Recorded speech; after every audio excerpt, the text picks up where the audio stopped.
Councillor Samaresh চক্রবর্তীর খোঁজে দীঘায় রাতভর তল্লাশি।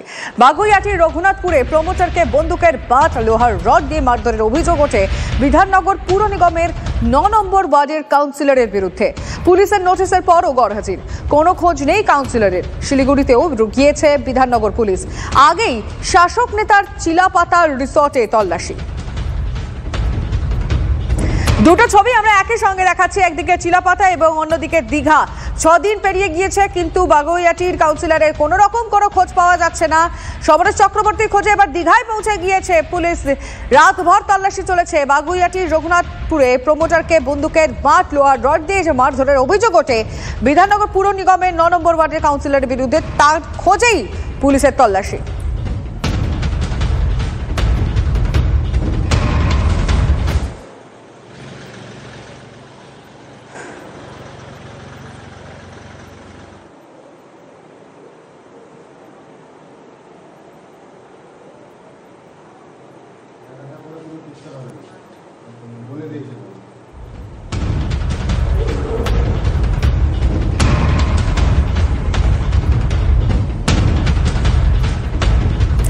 অবশেষে কাজে ফিরলেন বাগুইআটির প্রমোটার। পুলিশের নিরাপত্তায় কাজে ফিরলেন প্রমোটারকে মারধরে এখনো খোঁজ নেই শাসক কাউন্সিলরের। সেই ছবি তো দেখালাম, কিন্তু তার মধ্যেই প্রমোটার কাজে ফিরলেন।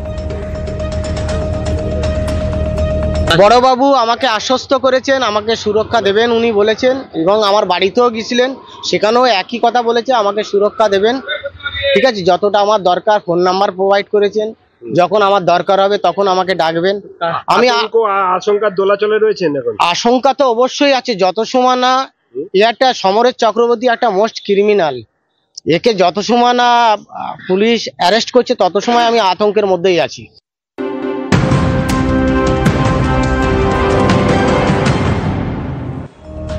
নজর রাখছে পরে খবরের দিকে। অবৈধ নির্মাণে তৃণমূলের পুরসভাকে থোড়াই কে তৃণমূল নেতার। নিয়ম ভেঙে বহুতল নির্মাণ, প্রমোটারের সঙ্গে তৃণমূল নেতাকে নোটিশ। বিধাননগরের ১৪ নম্বর ওয়ার্ডের তৃণমূল সভাপতিকে নোটিশ দলেরই পুরসভার। নোটিশ দিয়ে অবিলম্বে অবৈধ নির্মাণ ভাঙার নির্দেশ বিধাননগর পুরসভার। গুরুত্ব না দিয়ে নোটিশ ছিঁড়লেন তৃণমূলের ওয়ার্ড সভাপতি। অবৈধ নির্মাণে নাম জড়ালো আর এক তৃণমূল নেতার নাম, আর যেটি বিধাননগর পৌর নিগমের ১৪ নম্বর ওয়ার্ড হাতিয়ারার নীলাচল এলাকায়। আর আমরা এই মুহূর্তে দাঁড়িয়ে রয়েছি হাতিয়ারাতে। এই বহুতল আবাসন নির্মাণ হয়েছে এবং ডি প্ল্যানে, অর্থাৎ যে বিধাননগর পৌর নিগমের যে সরকারি প্ল্যান আছে, সরকারি প্ল্যান বহির্ভূত প্ল্যানে কিন্তু এই বিল্ডিংটি তৈরি হয়েছে। এবং একটু দেখাবার চেষ্টা করি, বেশ কয়েকদিন আগে থেকেই এই বিল্ডিংয়ের কিন্তু নোটিশ লাগিয়ে দিয়ে যাওয়া হয়েছিল বিধাননগর পৌর নিগমের তৃণমূল পরিচালিত বোর্ড। এবং তৃণমূল পরিচালিত বোর্ড এই যে নোটিশ লাগিয়েছে, সেই নোটিশ কিন্তু ছিঁড়ে ফেলে দেওয়া হয়েছে। একদম তোমাকে দেখাবার আরেকবার চেষ্টা করি। এই যে তৃণমূল নেতা, অর্থাৎ ৩ নম্বরের নাম রয়েছে এই সৃজন নাথের, এবং এর পাশাপাশি এই অবৈধ নির্মাণের ক্ষেত্রে এই তৃণমূল নেতার কি ভূমিকা ছিল তাও কিন্তু খতিয়ে দেখা হচ্ছে।